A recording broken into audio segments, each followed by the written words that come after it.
இரட்சகர் இயேசு கிறிஸ்துவின் நாமத்தில் உங்களை நான் வாழ்த்துகிறேன். மறுபடியும் இந்த திருமறை தியான நேரத்திற்கு உங்களை அன்புடன் அழைக்கிறேன்.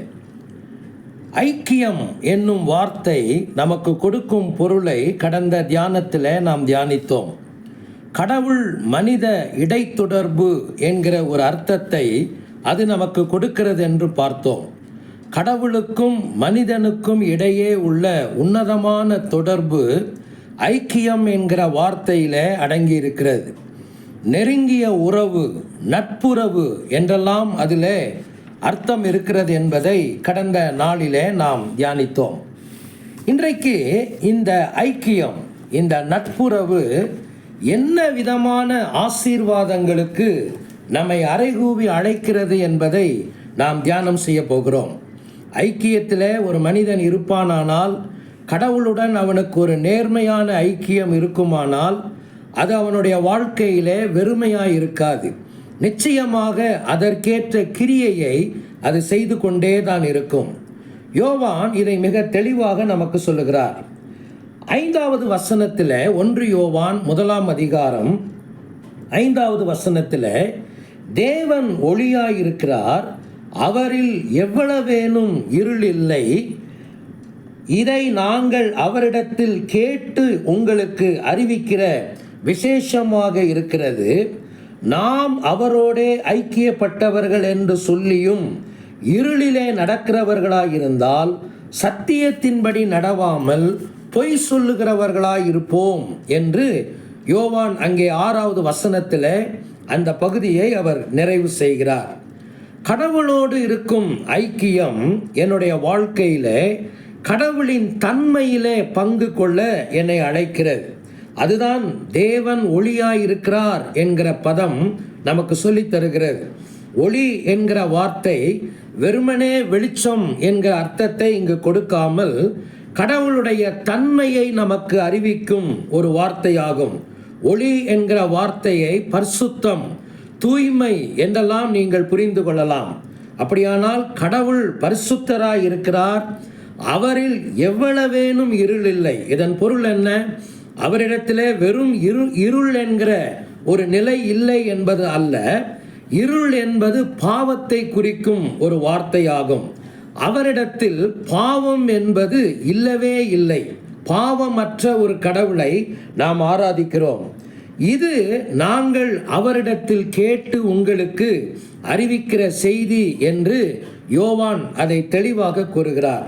அப்படியானால் எப்படி இந்த வசனத்தை ஒன்று சேர்த்து புரிந்து கொள்வது?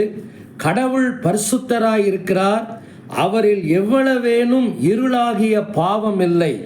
ஒளியாகிய பரிசுத்தராக கடவுள் இருப்பதினாலே அந்த பரிசுத்தமான கடவுளோடு தொடர்பு கொள்வதற்கு இந்த ஐக்கியம் எனக்கு வழி செய்கிறது. எனவே 6வது வசனத்தில் யோவான் தொடர்கிறார், நாம் அவரோடே ஐக்கியப்பட்டவர்கள் என்று சொல்லியும். அப்படியானால் ஒளியாகிய இந்த பரிசுத்தமான கடவுளோடு நான் ஐக்கியப்பட்டவன் என்று சொல்லியும் இருளிலே நடக்கிறவர்களாயிருந்தால், அப்படி என்றால் இன்னும் நான் பாவத்திலே ஆர்வமுடையவனாய், நாட்டமுடையவனாய், தொடர்புடைய மனிதனாய் இருப்பேன் என்றால், மிக தெளிவாக யோவான் சொல்லுகிறார், சத்தியத்தின்படி நடவாமல் பொய் சொல்லுகிறவர்களாயிருப்போம். இப்படிப்பட்ட மனிதர்கள் ஒரே நேரத்தில் கடவுளிடத்தில் அன்பு வைப்பதாக கூறிக்கொண்டே இந்த பக்கத்தில் அவர்கள் பாவத்தோடு தொடர்பில் இருக்கிறவர்கள். எனவே இவர்கள் பொய் சொல்லுகிறவர்கள் என்று யோவான் தெளிவாய் சொல்லுகிறார். அருமையான தேவ மக்களே, கடவுளோடு நமக்கு கிடைத்திருக்கிற ஐக்கியம் மாபெரும் ஸ்லாக்கியமாகும்.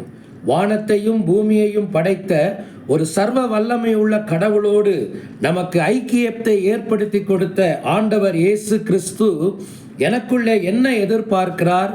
அவருடைய தன்மையிலே நான் பங்கு பெற வேண்டும். பரிசுத்தம் என்ற அவருடைய தன்மையிலே நான் பங்கு பெற வேண்டும். அந்த தன்மையை எனக்கு சொந்தமாக்கி கொள்ள வேண்டும்.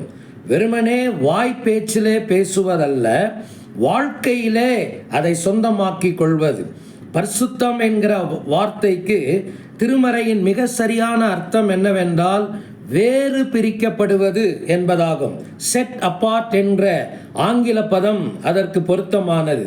அப்படியானால் நான் வேறு பிரிக்கப்பட்டிருக்கிறேன். கடவுளுக்காகவும் அவருக்காக மாத்திரமே நான் என் வாழ்க்கையை வேறு பிரித்து வைத்துவிட வேண்டும். அதை அவருக்கு சொந்தமான ஒன்றாக நான் கருத வேண்டும்.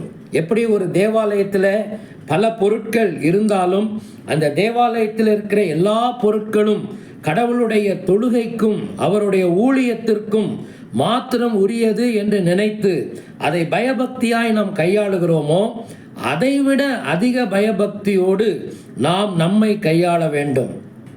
அவருடைய பரிசுத்தம் என்கிற தன்மையிலே நான் பங்கு கொள்ளும்போதுதான் இந்த ஐக்கியத்தின் நோக்கம் நிறைவடைகிறது.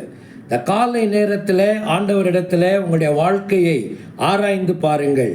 கடவுளோடு ஐக்கியம் கொண்டிருக்கிற நீங்கள் பாவத்தோடு எவ்விதமான தொடர்பையும் நாட்டத்தையும் நீங்கள் கொண்டிருக்கிறீர்கள்.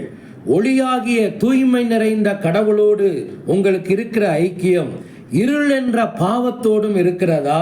அதிலேயே நீங்கள் நாட்டமும் சிந்தையும் உடைய மனிதர்களாக இருந்து கொண்டு வெளியிலே ஒளியில் இருப்பதை போல ஒரு தோற்றத்தை நீங்கள் கொடுப்பீர்களானால் அது மிக பரிதாபமானது.